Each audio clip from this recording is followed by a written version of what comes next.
चौपाल देखवाला सगळ्या ग्रामीण भाई बहना ने राम राम सा भाई बहना जो चौपाल रमा यहाँ पर जिला नवा नवा विषय ले रहता है करा और साउंडी जानकारी हासिल करा उन्हीं प्रकार आज भी अपनी चौपाल रमा यहाँ पर एक नवरो निर्वाण और एक नवोदु विषय ले रहता है कृष्या आज को आपनो विषय रहसी कि ई चौमासा का मायने बरसात का मौसम का मायने आप पशुओं की देखभाल किया करा। और भाई बहन आप सगला जानो हो कि मानव को जो पहलो व्यवसाय है वो पशुपालन ही है और भारत की 80% जनसंख्या कटे न कटे कृषि से जुड़ेड़ी है और कृषि पशुपालन एक दूसरा का पूरक है। कृषि के बिना पशुपालन संभव को नहीं तो पशुपालन के बिना कृषि संभव को नहीं, एक दूसरा का मैं की सहायता लेनी पड़े। पशुओं ने जिया चारों कृषि से मिले तो अपने जी कृषि है बिना खाद है बेकी निराई गुड़ाई है बेकी बिजाई जुताई है बी कमाए पशुओं को बहुत ज्यादा खासा महत्व है। तो भाई बहन आज ई विषय की जानकारी ले अपने बीच पधारे डॉक्टर मदन मोहन जी माली साहब जिका राजूवास बीकानेर का मैं सहायक आचार्य है और वर्तमान में अपने जयपुर के मैं जामडोली के मैंने राजकीय पशु चिकित्सा महाविद्यालय भी मैंने प्रोफेसर के रूप में कार्यरत है। आज अपने बीच पधारे है तो डॉक्टर साहब आप चौपाल स्टूडियो में घणो घणो स्वागत है। सर डॉक्टर साहब आज आप पशुपालन संबंधी जानकारी अपने ग्रामीण भाई बहन देसिया और सबसे विशेष आ रही कि चौमासा का माई की देखभाल किया करा। तो सब पहले तो आप बताओ कि चौमासा का माई पशुओं के कहीं कहीं समस्या आ सके। पशुपालक भाइयों, जिस तरह से इंसान बारिश के मौसम में कई तरह की परेशानियों से रूबरू होता है वैसे ही पशुओं में बारिश के समय में बहुत सारी परेशानी आती हैं। हम आने वाली बारिश से जो पशु को तकलीफ होती है उनको दो रूप में बांट सकते हैं। पहला संक्रामक परेशानियां, दूसरी सामान्य परेशानियां। सामान्य परेशानियों की हम बात करें तो जैसे इंसान बारिश में लगातार भीगता है तो उसको सर्दी जुकाम होने की संभावना होती है। सेम वैसे ही पशु को ज़्यादा समय भीगते रहने से ठंड लगती है, तापमान गिर जाता है। पशु या बाहर कहीं खुले में चरने गया है तो पशु लगातार भीगता है, हो सकता है वहाँ पानी भर जाए तो उसमें डूबने की संभावना होती है। वापस आते समय पैर फिसलने से हो सकता है पशु को कहीं चोट लग जाए, इस तरह की परेशानी आ सकती है। दूसरी परेशानी आती हैं वो संक्रामक आती हैं जिसमें बहुत सारे जीवाणु, विषाणु, कीटाणुओं से पशुओं को संक्रामक रोग होते हैं। तो मतलब कि दोनों प्रकार की समस्या में एक संक्रामक समस्या है तो एक मौसम जनित है। तो दोनों के मैंने अपन सावचेत रहना चाहिए, दोनों चीजें बताए। अब डॉक्टर साहब एक बड़ी देखो अपन देखा एक तो पशु वैसे का अपन घर ने राकर बैठे चारों नीरोबन करा, एक पशु यान का कि मौसम में भी अपन चरावा जाना पड़े। जी हाँ, लड़िया का झुंड है, ऊँटा का टोला है, बकरे का रेवड़ है, अन आप चराव। तो बात दोनों को थोड़ा यहाँ अलग अलग बताओ जी घर रखा जगह पशुओं की देखभाल आप की प्रकार से कराई मौसम में और जे जंगल में चरावा गेड़ा तो पशुओं की देखभाल आप कहीं कहीं सावधानियां रखा। किसान भाइयों, हम हमारे पशु को जिस तरह से हमारे सावधानी रखते हैं उसी बातों को ध्यान में रखते हुए हमारे पशु को हमें विशेष ध्यान देने की आवश्यकता होती है। यदि हमारे पशु हमारे घर में रहते हैं तो हमें बारिश आने से पहले हमारे पशु के बाड़ों को अच्छी तरह से साफ सफाई कर दें। ये ध्यान दें कि उसके छत से कहीं पानी टपकता ना हो, पशु के बाड़े में पानी ना भरे और यदि भरता है तो उसका समुचित निकास हो ताकि पशु गीले में, कचरे में ज़्यादा देर तक खड़ा ना रहे। इसी प्रकार हमारे छोटे पशु हैं या हम पशुओं को बाहर चराने जाते हैं तो पशु ऐसी जगह चरे जहाँ पर पानी इकट्ठा ना हो, ज़्यादा समय तक भीगे नहीं। ज़्यादा बारिश की चेतावनी हो तो हम समय से पहले हमारे पशुओं को हम वापस ले आएँ। साथ ही साथ ये ध्यान दें कि नदी नाले को पार करते समय पशु उसमें बह ना जाए, डूब ना जाए।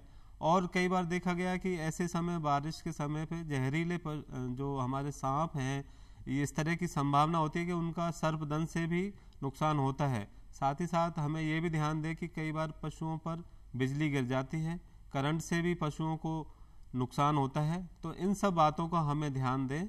बारिश के समय पे हमारी कोशिश रहे कि हमारा पशु तुरंत ही सुरक्षित स्थान पे आ जाए, ढके हुए स्थान पे आ जाए, सूखे स्थान पर खड़ा रहे ताकि उसमें संक्रामक बीमारियां ना हो। एक आपने दुधारू पशु है जिसका आपने कहावती है कि दूध दे बड़ी गाय की तो लात भी सहन कर लिया। तो बंकत प्रति तो आप एक सावचेतना बहुत अच्छो ध्यान रखा। पर कई बार नवजात बच्चा है जी भैंस को पाटक्यो है, गाय को बछड़ो है, बकरी का उन्या है, आज छोटा बच्चा की प्रकार से देखभाल कराई मौसम में। किसान भाइयों, जब बात नवजात की आती है तो हमें उन सब बातों का ध्यान रखना चाहिए जो हम हमारे बच्चों को ध्यान रखते हैं। इसी प्रकार जो हमारा नवजात बछड़ा है, बछड़ी है, जो भी नवजात पशु है उसको सबसे पहले माँ का दूध मिलना चाहिए। तो जन्म के तुरंत बाद ही उसके हम नाक आँख साफ करके उसको पशु को खड़ा करके उसको माँ का दूध पिलाना चाहिए। आधे घंटे के अंदर अंदर उसको माँ का दूध मिलना बहुत ही आवश्यक होता है। उस माँ के दूध में जो पहला दूध है उसमें ही सबसे ज़्यादा पौष्टिक शक्तियाँ होती हैं जिन्हें हम माँ के दूध की शक्ति के रूप में जानते हैं। तो वो दूध मिलना बहुत ही आवश्यक होता है। कई बार देखा गया है कि किसान भाई जेर गिरने का इंतजार करते हैं और जो नवजात बछड़ा बछड़ी है नवजात पशु है उसको माँ का दूध नहीं पिलाते। तो ऐसा ना करें, माँ का दूध तुरंत पिलाएं। जेर गिरने का इंतजार ना करें। जेर गिरने में सामान्यतः 6 से 8 घंटे लगते हैं।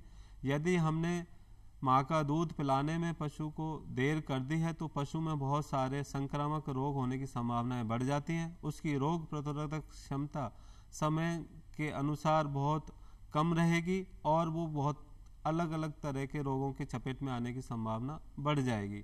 इसीलिए नवजात बछड़े बछड़ी को नवजात पशु को हमें तुरंत माँ का दूध पिलाना चाहिए। उसके बाद हमें बारिश का जब बात करें तो बारिश के समय में नवजात बछड़ी को ठंड लगने की संभावना होती है। तो माँ को और नवजात बछड़े को हमें सुरक्षित एक ऐसा जो कमरा है वहाँ पर रखना चाहिए ताकि उसमें सूखा रहे, नवजात बछड़ी को मौसमी बीमारियों की चपेट में ना आए। एक डॉक्टर साहब आपने देखा तो सब दुनिया ही कहे अपने मानव का जीवन का मायने में साफ सफाई को बहुत महत्व है और सारा चिकित्सक कहे साहब जो स्वच्छ वातावरण में साफ वातावरण में रहे वो निरोगो रहे। तो पशुओं का जीवन का मायने साफ सफाई को कतो महत्व है। तो आप ताकि पशुपालक भाई साफ सफाई को कतो ध्यान रखे कि प्रकार से तो एक भी बताओ आप। जी, आपने बहुत ही जिसे कहें हम एक बहुत ही मूलभूत पशु की जो आवश्यकता है उसके विषय में चर्चा शुरू की है। तो जब बात आती है साफ सफाई की तो हमारे को जिस तरह से हम हमारे दैनिक जीवन में अपनी सफाई रखते हैं उसी प्रकार हमारे पशु का जो बाड़ा है उसकी नियमित रूप से सुबह शाम दोनों समय हमें उसकी साफ सफाई रखनी चाहिए। उसका जो पशु का गोबर है, मल मूत्र है, जो बचा हुआ चारा है उसको जो पशु के चारे का जो थान है उसकी नियमित सफाई करें। और जो गोबर है, गंदगी है, उसको हमारी कोशिश रहनी चाहिए कि हमारे बाड़े से कम 100 मीटर 150 मीटर दूर उसको हम इकट्ठा करें। कई बार ये देखा गया है कि पशुपालक भाई उस गोबर को, उस कचरे को बिल्कुल नज़दीक ही इकट्ठा करते हैं। तो कृपया करके ऐसा ना करें क्योंकि उस कीटाणु पनपने का सबसे बढ़िया जो साधन होता है ये मलमूत्र गोबर होता है। तो उसमें बहुत सारे बाह्य परजीवी पैदा होते हैं, कीटाणु पैदा होते हैं। तो हमें साफ सफाई का विशेष ध्यान देना चाहिए और इसके बारे में हम कह सकते हैं कि बचाव ही एक उपचार होता है। बचाव बीमारी के उपचार से बेहतर होता है। तो हम यदि साफ सफाई का ध्यान रखेंगे तो हमारे पशुओं में जो रोग होने की संभावना है वो बिल्कुल कम से कम रहेगी और हम बीमारियों से हमारे पशुओं को बचाने में सफल रहेंगे। भाई बात है स्वच्छ भारत स्वस्थ भारत। जी बिल्कुल। तो स्वच्छ आवाज तो पशु भी निकाह आराम से स्वस्थ रहसी निरोगा रहसी। जी एक डॉक्टर साहब आपने देखा कि कई लोग इस टाइम का खेता में चारो है आसपास में जगह गोचर बीहड़ जोड़ा पड़िया मन खूब घास उगरी है तो लोग बन चरावा ले जाए तो बन हरियो हरियो चारो खिलावे, अगर ले जा बांधे फिर दूसरे दिन चरावा ले जाए। कई लोग इन का है जगह के आसपास चरावा की व्यवस्था नहीं है, खेत नहीं, केवल ही पशुपालन करे तो भाई बहन सूखो ही सूखो चारो गल है। ये ऋतु का मानिए बताओ कि संतुलित आहार किया होना चाहिए। हरियो घास कत्ती मात्रा में हुए, सूखो घास कत्ती मात्रा में हुए, या बिना आप बांट दिया जो पशु आहार बोलिया करे तो वो की मात्रा में हुए वो एक जरूर बताओ आप। जी देखिए, हम इसको इस तरह से कह सकते हैं कि अति सर्वत वर्जित। तो हमारे पशु को जब हम बात चारे पानी की आती है तो संतुलित आहार एक जो है उसको हमें विशेष ध्यान देना चाहिए। बात हम कर रहे थे पशु को इस बारिश के मौसम में जब हरा घास है जो हर जगह हरा ही हरा पैदा होता है, कुदरत ऐसा हम पर कृपा करती है, लेकिन उसको एक संतुलित मात्रा में ही हमें पशु को खिलाना चाहिए। प्राय देखा गया है कि हम जैसे ही बारिश आती है जो हरा चारा उगता है, हरा घास उगता है, पशुपालक उसको असंतुलित मात्रा में देना शुरू कर देता है। तो उसकी वजह से पशुओं में बहुत सारी परेशानी आती हैं। सबसे पहला तो पशु को आफरा आ जाता है। उसमें जो हरे घास में जो शुरुआत में गंदगी आती है तो वो उस पर चिपकी हुई होती है, बहुत सारे कीटाणु उस पर लगे होते हैं तो पशुओं में दस्त लग जाते हैं, खूनी दस्त लग जाते हैं, आफरा आता है और विशेषकर जो हमारे छोटे बकरी भेड़ जो पशु हैं उनमें फड़किया नामक बीमारी होने की संभावना बहुत ज़्यादा होती है। तो हमारा यह प्रयास रहना चाहिए कि हम यदि हमारे पशु को बारिश का हरा घास हरा चारा दे रहे हैं तो लगभग आधा सूखा और उसको आधा हरा चारा दें, ताकि उसका पेट खराब ना हो, उसको दस्त ना लगे। और कोशिश करें कि यदि हमारा ऐसा घास है जिसको हम हमारे स्टोर करके भंडारण की अगर हमारे पास व्यवस्था है तो उस घास को काट के हम भंडारण कर लें, उसको सुखा के दें, उसको साफ करके दें, तो हमारे पशुओं को हम इनके हानिकारक प्रभावों से बचाने में सफल रहेंगे। डॉक्टर साहब बहुत अच्छी बात बताई। अगर थाके ज्यादा मात्रा में थाके हरियो चारो है या घास है तो बिन खोद लियो, इकट्ठो कर लियो, बिन सुखा लियो, सुखिया बाद में भी काम ले सके। हाँ, लेकिन संतुलित जो तरीका है वो आप बताओ कि आधो 50% है सूखो घास में, 50% हरियो घास में, दोनों ने कुट्टी करेड़ा ने मिलार वो पशु देशी वो सब बढ़िया तरीको है किसान भाई बहना। तो ज्यादा मात्रा में अपन हरियो घास भी नहीं तो इस टाइम का सूखो घास भी नहीं पे दोनों को मिक्स कर दे दियो तो बहुत बढ़िया बात है। डॉक्टर साहब आवारती बताए फड़किया रोग है, कई बार आफरो आ जाए यहाँ, तो इस टाइम का पशुओं में कौन कौन सी बीमारियां होने की ज्यादा संभावना है? जी, जैसा हम चर्चा के शुरू में बात कर रहे थे कि जो बारिश के मौसम में पशुओं में होने वाली बीमारियां उनको हम दो प्रकार में बांट सकते हैं, संक्रामक, असंक्रामक।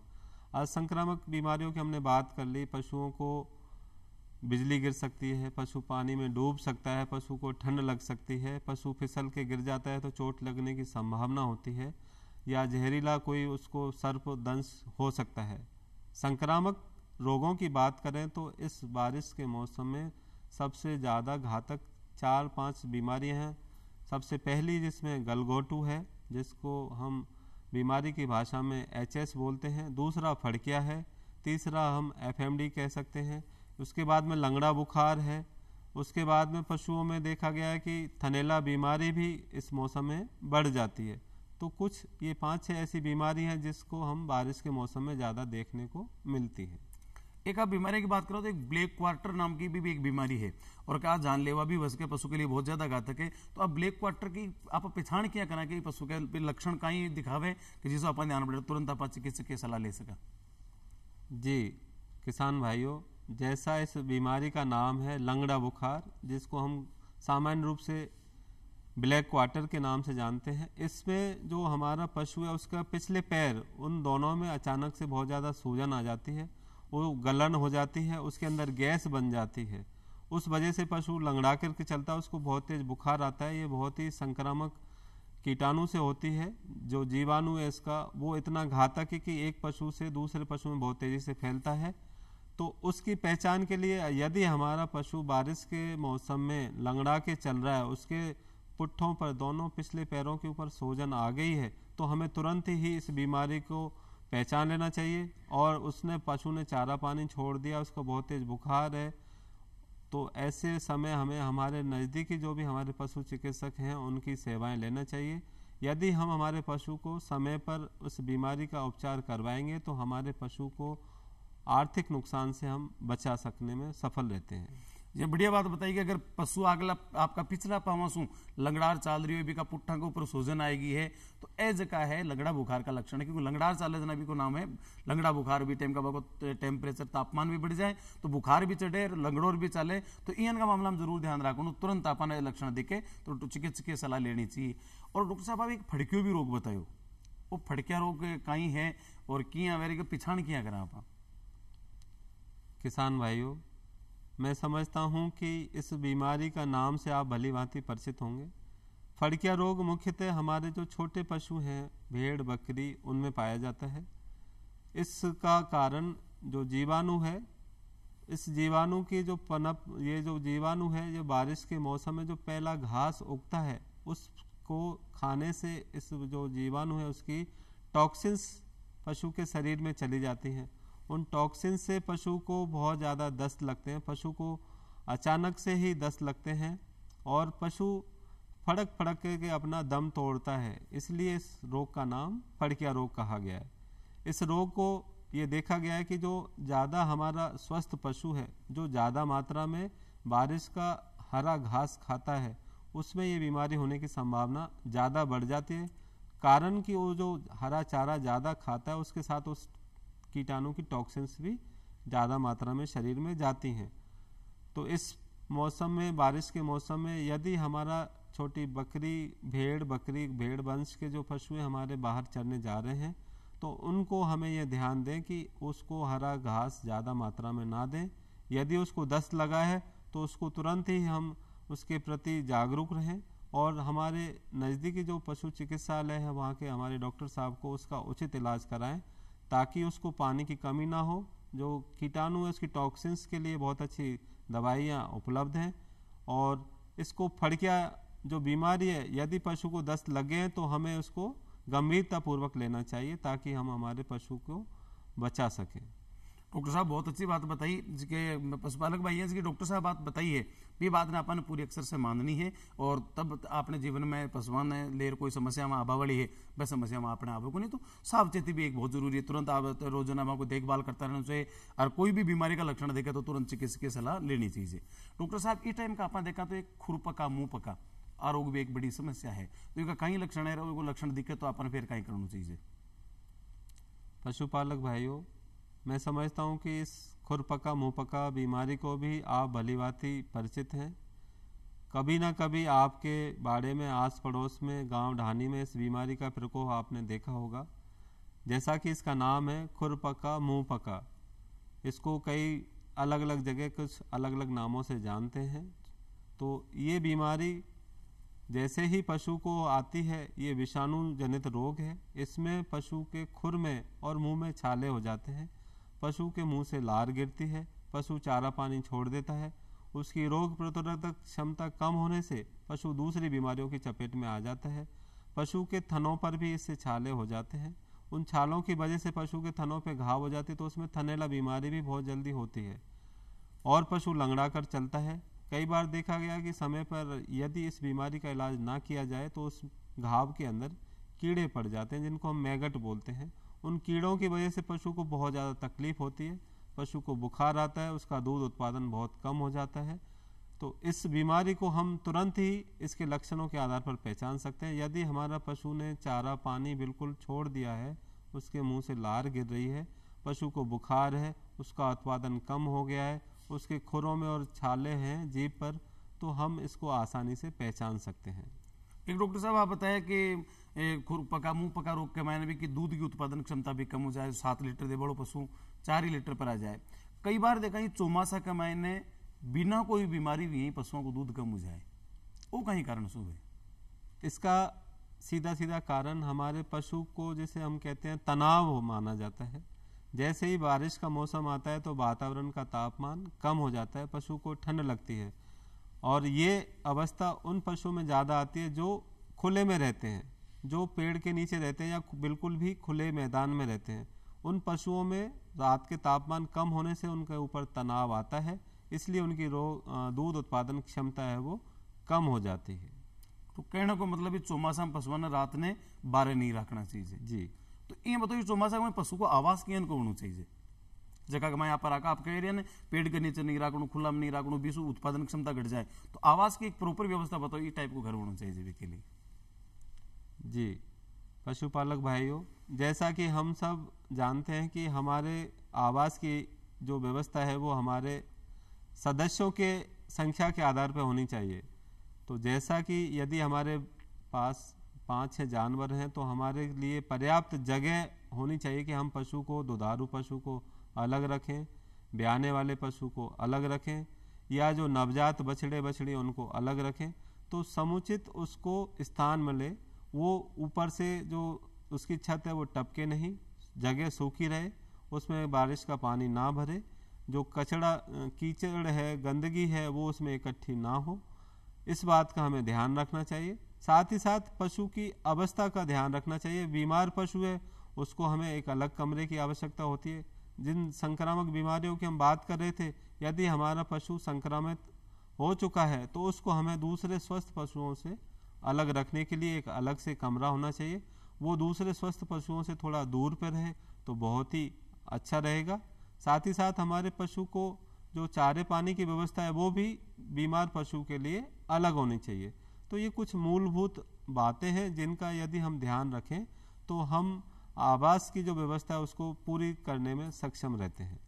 पशुपालक भाई हैं, टीम का डॉक्टर साहब एक बहुत महत्वपूर्ण बात बताई है कि आप अगर बड़ी मात्रा में पशुपालन कर रही हैं, आपने साथ जो मान लो भेड़ों को रेवड़ है, बकरियों को रेवड़ है, या कई सारी गायें, कई सारी भैंसें, तो मुख्य बात है कि अगर कोई पशु संक्रामक रोग से ग्रसित है तो बिन अन्य पशुओं से काफी दूर रखना चाहिए और चिकित्सकीय सलाह के अनुसार भी जो चारो पानी है वो बिन देना चाहिए, तो अपना बाकी का जो पशु है वह बीमारियों से बच सके है। एक डॉक्टर साहब अभी आप खुरपका मुंह पका रोग की बात बताई, जिस टाइम का एक थनेला रोग की भी बात बताई कि बोबा में घाव जाए के स्तना में, तो बी की वजह से वो थनेला रोग भी हो सके, तो वो कहीं है थनेला रोग और किए पिछाण है कि कहीं?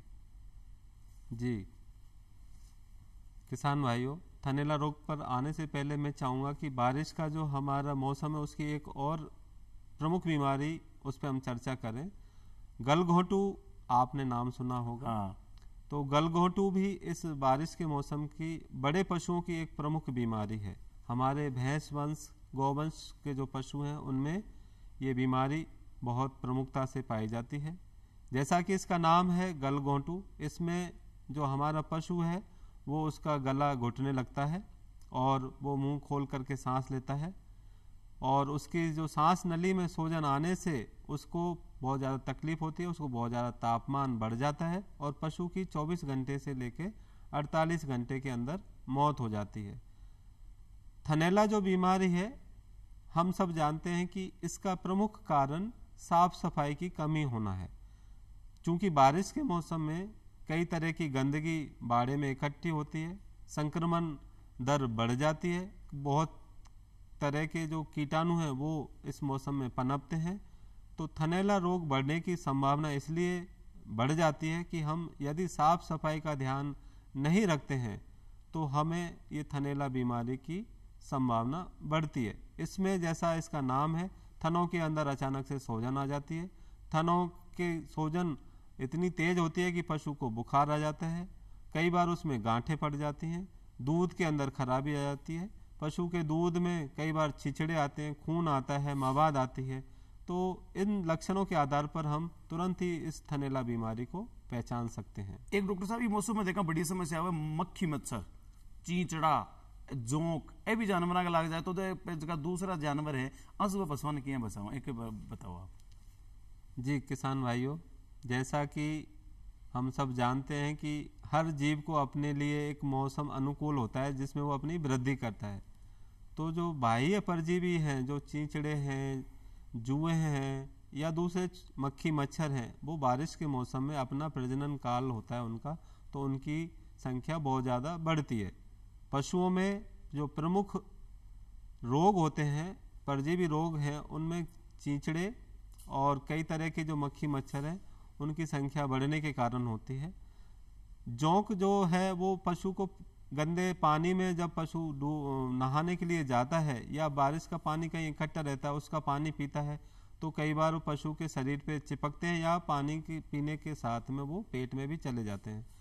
तो हमारा प्रयास ये रहे कि मक्खी मच्छर जो जुए चींचड़े पैदा ना हो, उसके लिए हमारे जो पशु का बाड़ा है जहाँ हम पशु को रखते हैं उसकी नियमित दोनों समय हम साफ सफाई रखें। आजकल बाज़ार में बहुत ही अच्छी दवाइयाँ, सॉल्यूशन, घोल उपलब्ध हैं, उनका हम नियमित तौर पे प्रयोग करें ताकि उनकी जो संख्या है वो ना बढ़े। साथ ही साथ यदि जोंक कहीं पे किसी पानी में मौजूद है तो उनके लिए कृमिनाशक दवाएं हम पशु को नियमित तौर पे देते रहें, तो हम इनसे हमारे पशुओं को बचाने में बिल्कुल पूरी तरह से सक्षम रहते हैं। जब भी पशुपालन की बात चले तो एक शब्द निकला हुआ डीवर्मिंग, वो कहीं है, इसके बारे में और बताओ आप। जी मैं समझता हूँ आज ये जो हम शब्द सुनते हैं डीवर्मिंग, कृमिनाशक, कृमि हरण दवा, इसके बारे में हमारे किसान भाई, हमारे पशुपालक भाई बहुत ही अच्छी तरह से भली भांति परिचित हैं। वर्तमान समय में हमारी जो नई पीढ़ी है वो हमारे पशुपालन जो व्यवसाय है, जो हमारे पुरानी पीढ़ी से उसके साथ कदम ताल करते हुए उनके साथ बिल्कुल इसमें सहभागिता निभाते हैं। तो हमारे नए जो ज़माने के पशुपालक भाई हैं इस बारे में बिल्कुल भली भांति परिचित हैं। कृमिनाशक दवा वो दवा है जो शरीर के परजीवी जो हैं उनको ख़त्म करने के लिए, उनको कम करने के लिए दी जाती है। कृमिनाशक दवा छोटे बछड़ी को हम 15 दिन का जब होता है तब पहली बार दी जाती है। उसको 1 महीने बाद दोबारा से ये दवा देते हैं।